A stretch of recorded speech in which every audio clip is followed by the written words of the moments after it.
Welcome to Maxim.com. We are here with writer, comedian, and G4's resident comic book expert, Blair Butler. Thank you. Hi. We're getting into the holiday season, yes. and I'm seeing the next year the big movies. What are you excited about seeing? What big movies? I have to say I'm pretty excited for the new Zack Snyder Sucker Punch. Like, someone took a blender and was like, throw in dragons and anime and mechs and samurai and then girls in hot outfits and blend it.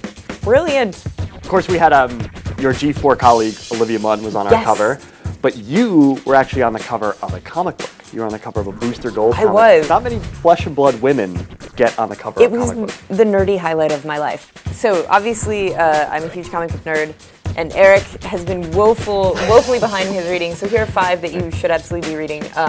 First off, Lock and Key, which I mentioned earlier, really incredible. The art is phenomenal. It's basically about this family that suffers a really horrific tragedy, and to sort of try and recoup, they go to their father, who's now deceased, his ancestral home, which turns out to be magical. It sounds like it's going to be a kid-friendly story. Oh my God, no! It's so dark and adult, and the art is absolutely mind-blowing. You should read that. Scalped is incredible. It's by Jason Aaron and a series of really talented artists. It's about an Indian reservation. I believe it's in South Dakota, and there's meth running rampant all over. It's basically like The Sopranos on a Native American reservation, basically. Then there is Day Tripper, amazing. It's by 2 brothers from Brazil, and it's about an obituary writer, and at the end of each issue, he dies, but it's completely amazing. It's the most life-affirming comic about death I've ever read. The Walking Dead TV show, based on one of my all-time favorite comics of all time. You have to be reading The Walking Dead. Oh, and also Iron Man.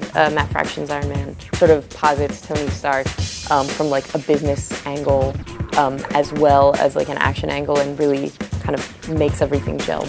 Now, you also, you do stand-up. I mean, do you have much time to? Are you still getting out? I have no time. It's crazy because I've been doing Attack of the Show stuff. I've been writing Attack of the Show, and I did the Slasher School stuff for G4. Right. So hopefully, fingers crossed, we'll see some more Slasher School in the future. If you ever watch the live-action Slasher School, it's on YouTube. There's an evil clown that can't go to the bathroom because he has needles for hands. The hands are a great gimmick, but they do make it hard to go to the bathroom. Yep. That was me. Yeah. Yeah, no, that was a lot of fun. I used to write for Attack of the Show. Yeah.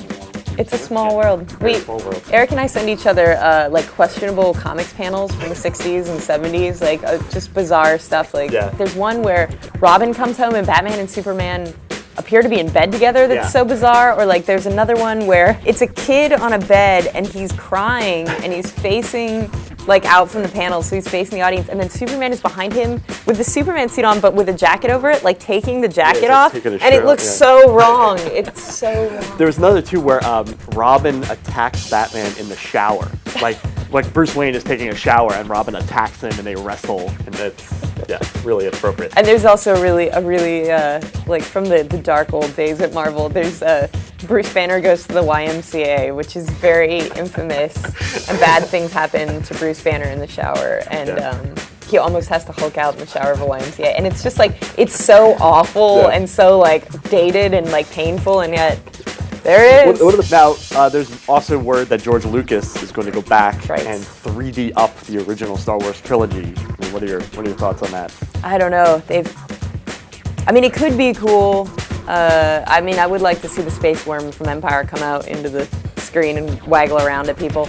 And also the Sarlacc pit in 3D might be delightful. Think about it, Sarlacc pit.